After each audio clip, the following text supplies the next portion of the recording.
So over the years, I have been blessed to be asked to serve as a mentor to new clergy persons, to young clergy people who are just starting out in their journey, who are maybe in their first appointment or, as a solo pastor, as an associate pastor.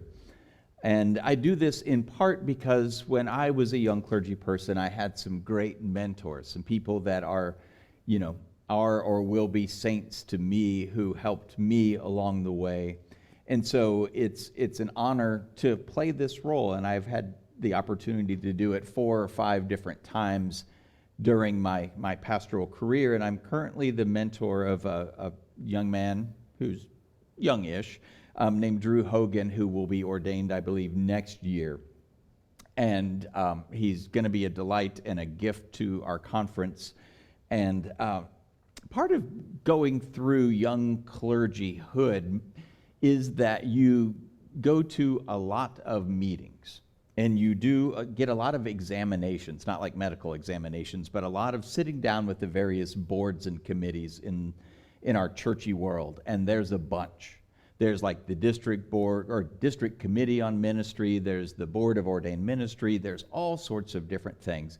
And as you're going through the process of getting ordained, you are very frequently called in front of these various boards and committees and checked and examined, and they ask you theological questions. They ask you practical questions about your setting and what you're learning and all of that. And often when a mentee, which I think is the right word for somebody that's being mentored, but I'm never sure, and it sounds like a breath mint, so it always feels funny to say, that's my mentee. It's a funny word.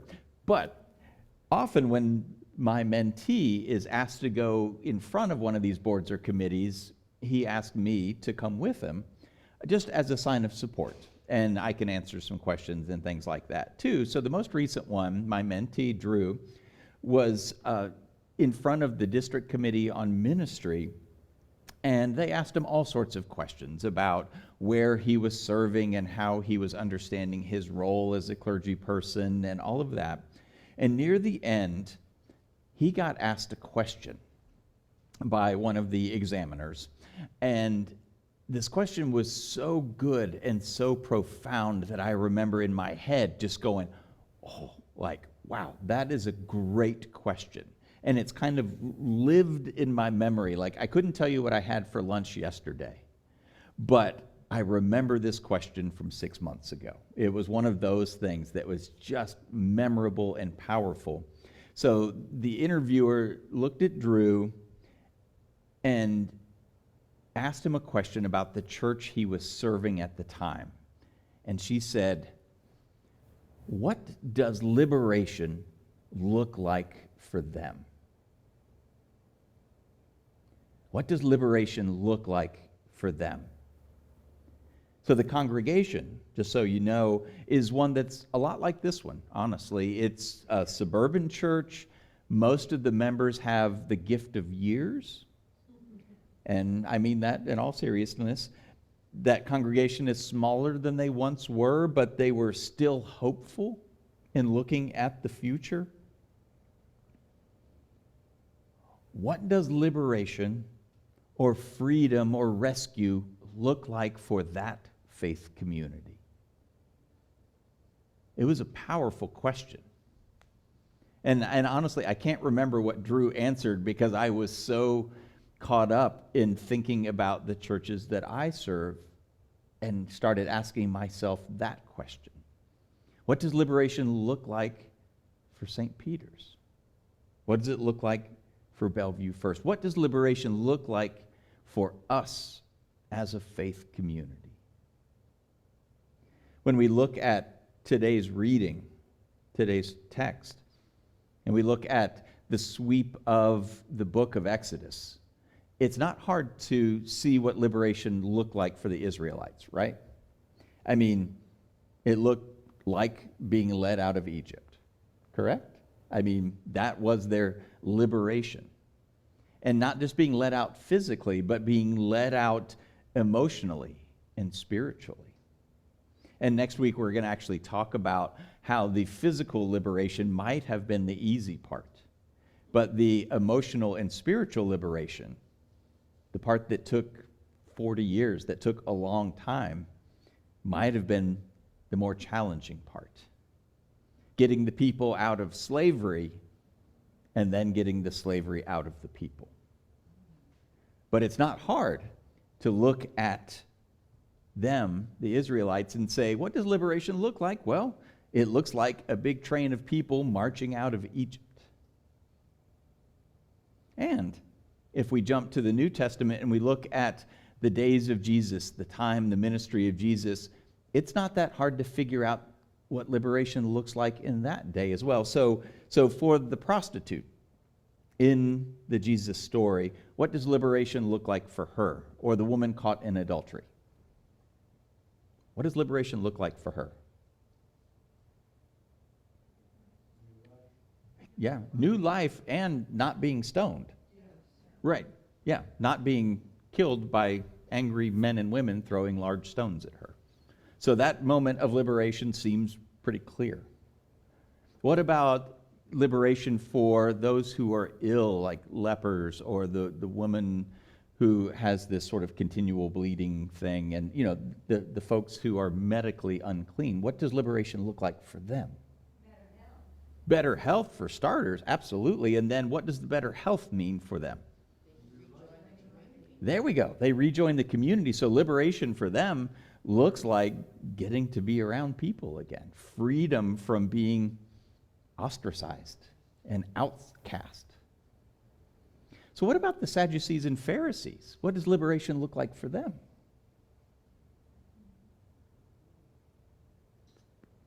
A little harder, but I bet we can. Yeah, a new way of seeing things, a new way of thinking about what does the Lord require? Does the Lord require to-do list and following the rules? Or does the Lord require justice and mercy and kindness? So it's not hard when we read the story of Jesus to look at the moments of liberation and say, that person was liberated there, and that person was liberated there. But what does it look like for us? What does it look like for people who have abundance and privilege? Because we do. What does liberation look like for modern faith communities?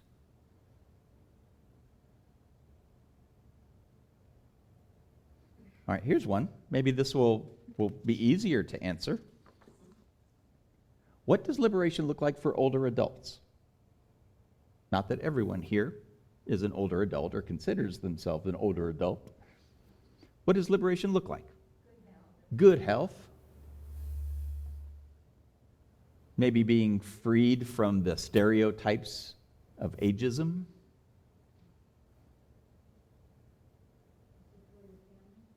Mm-hmm. Yeah. Yeah, liberation might just be simply being engaged in life. What about working parents? Rachel, I could ask you, what does liberation look like for working parents? Sometimes it could just be help. A little more time. Yeah, a break. And I'm not kidding about that. If you have working parents with children, sometimes liberation looks like a babysitter. Just like somebody so you can have a breather or go on date night with your spouse. Sometimes we think liberation is as grand as this big march of Israelites coming out of Egypt, but sometimes liberation is somebody that gives you a break for an hour or two. Or for somebody who doesn't know where their rent money's going to come from or how they're going to eat the last week of the month, liberation might just look like a little extra money. What else? I ask myself, what does liberation look like for me as a pastor? And I don't know. I'm still sitting with that one a little bit.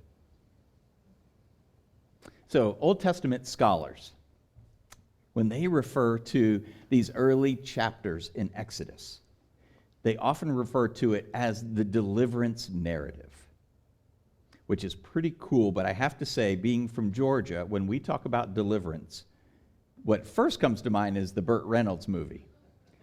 And I have to say, this is a very different bit of deliverance, just to be clear about that. And there's a few people going, I don't know what you're talking about there. That's probably okay. Don't research it any further. Don't go home and type it into Google. So, but in that, the deliverance narrative, and I love those three words, the deliverance narrative. It's like something I want to be a part of, the deliverance narrative. But in that notion that God is the one who delivers, we hear the echo of what we say every week when we speak the Lord's Prayer, right? When we say, deliver us from evil, right? And so as we look at these early chapters of Exodus, we start to get a sense that the Israelites are learning about who God is. They're discovering that God is the one who liberates. God is the one who frees. God is the one who rescues. God is also the one who calls the faithful to get liberated and then to help liberate others. And we find out that they are learning that God is also the one who accompanies. So when Moses is called, God is the one who says, and I'll go with you. I know you're scared. I know you don't think you're up to this. I know you don't know what to say or whom to say it to, but don't worry. I'll go with you. And it's interesting to note, a little aside, that when we read the text carefully, Moses actually sort of denies God's call, God's request, 4 times. And it's really only on the 5th time that Moses answers the call. The burning bush is sort of just the first part of that. So God is also, as we're learning about God, what it's teaching us about who God is also the God who doesn't often take no for an answer when calling us to action. God is very polite, but pretty persistent in saying, are you ready to do this yet? No? Okay, well, I'll ask again.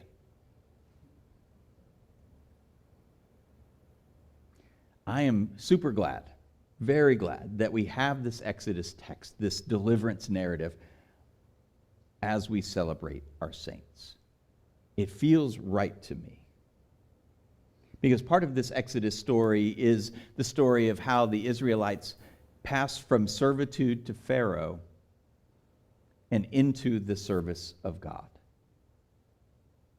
And I think part of what we celebrate when we celebrate the saints of this church and the saints of our lives are people who have served us in the very best sense of the word, not necessarily serving us food, although that may be a part of it, but people who have helped guide us and shape us and love us and shepherded us and maybe in some cases liberated us from self-concepts or challenging situations or anything like that. And so as we celebrate All Saints, I think the story of Moses, and as we talk about freedom and liberation, I think it works perfectly together.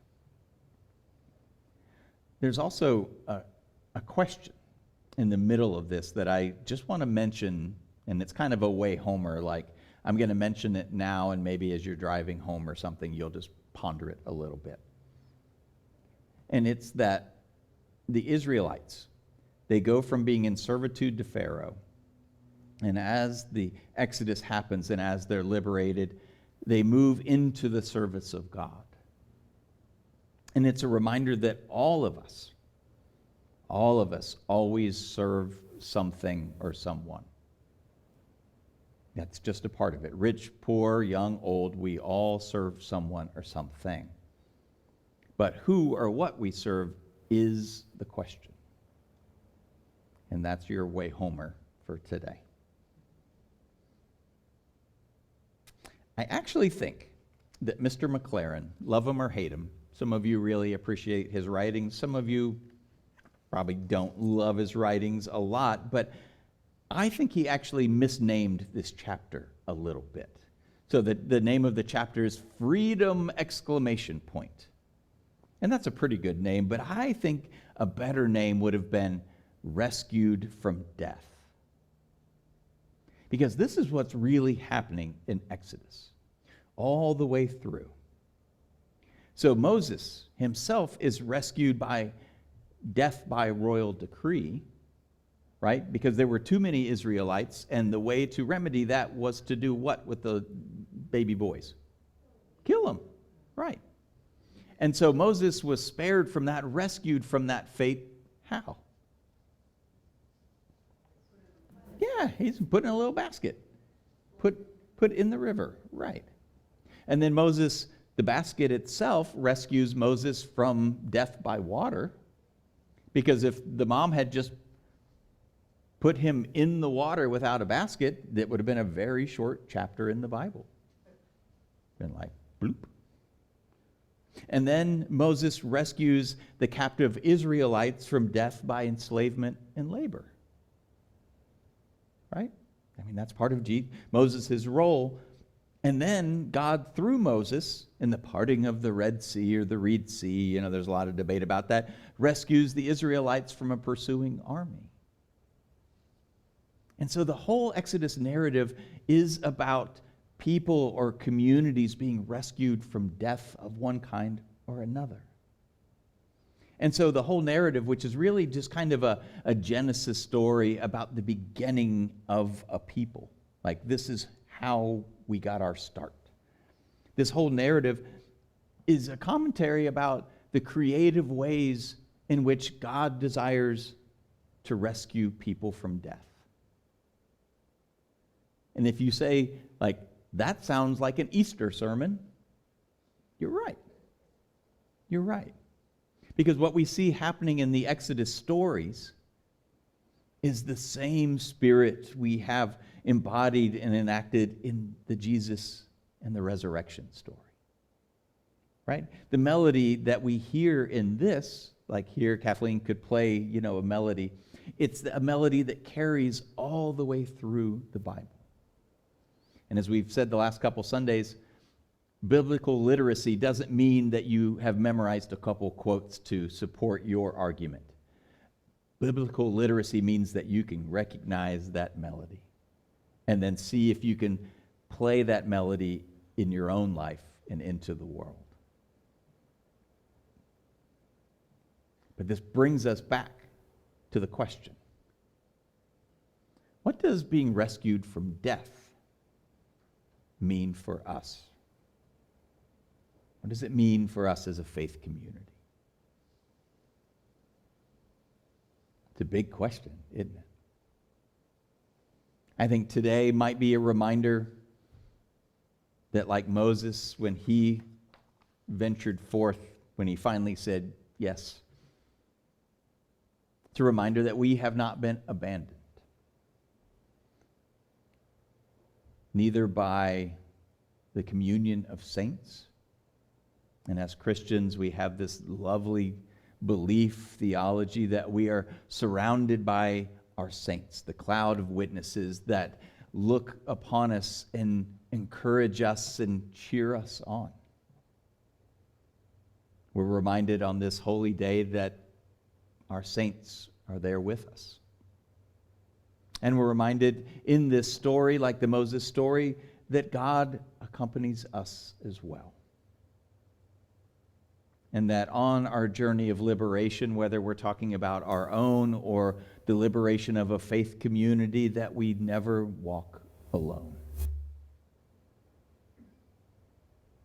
Each of us and all of us together as a faith community are being offered deliverance from the things, the circumstances that hold us captive. Where once a future was closed, where a tomb was sealed with a stone, a way has been made. Deliverance has come, liberation offered. And what we could not do for ourselves, God is doing for us.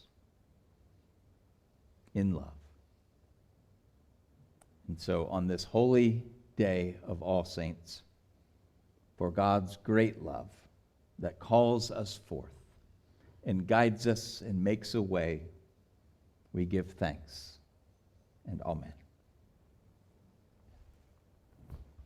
And I put my bulletin somewhere. And so in response to this, I'm going to invite you, despite the mark in the hymnal, to remain seated as we sing Go Down Moses. And at some point, I chose the verses that we were going to sing, but they didn't appear in the bulletin. What verses are we singing of this one? Do we know? You've got 1 through 4. 1 through 4. Okay, because I know we goofed it up a little bit on our first hymn, and I apologize. So let's sing verses 1 through 4 of Go Down Moses. Do you all know this one? It'll sound familiar. So in gratitude and in hopes of liberation, let us sing verses 1 through 4.